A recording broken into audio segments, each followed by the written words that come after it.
markets or mismo i-transfer sa canneries po. Ayan po. So this one is Class B po kasi makikita niyo po, medyo maputla-putla po siya. Hindi po masyadong red, so that is the Class B. Ito po yung ilalagay nila sa mga local po na mga markets or di kaya sa ating canneries po. Yan. Actually, pwede niyo po mag-try. Sinong gusto pong malakas ang loob na i-try po ito? Sino po? Sige po daw, ma'am. Sige na po. Ipakita na po natin sa video. Kain ni ma'am sa mismo ano. Yes, kainin. Sir, mapatay, sir. Mapatay, sir. Kakainin. Nasaan na si Carlo? Baka si Carlo. Ako magbigay sa sir. Carlo! Si Carlo. Sige, baka niyo muna sir. Wait lang. Wait lang, sir. Wait lang, sir.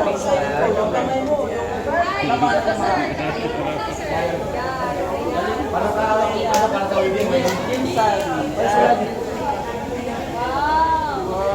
Uy, tapang. Number 2. Masarap po ba? Masarap?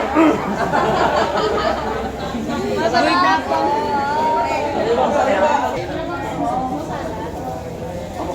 Galing pa yung Miss Jensa, no? Yes po, actually po. Sayang wala na nakadala ng toyo tsaka suka. Wala po yung suka. Wala. Kasi kinilos na tayo. Ay, sorry. Ano toyo? Suka. Sabi po na nila, ayun sa mga chika-chika po dahil. So, pag yung nakikita po na silang dolphin na tumatalon po daw, meron po na naglalarong mga tuna sa ilalim po doon. Ganun pala yun. Opo. Kaya again, si Jensen po nakauwi po tayo ng Guinness World Record for having the largest tuna, a yellowfin tuna display po for weighing 25,594.49 kilograms po noong September 11, 2014 po. So imagine, yun po is 22 kilos pa lang po.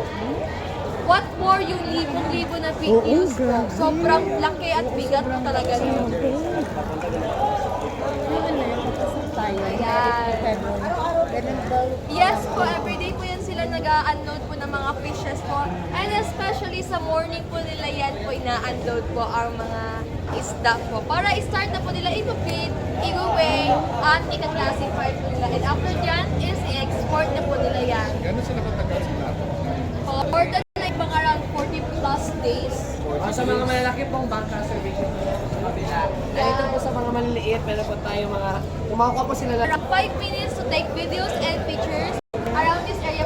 Please maintain the body-to-body system po para wala po mawala and arrive home safely po. At the same time, wala pong madisgrasya po sa atin.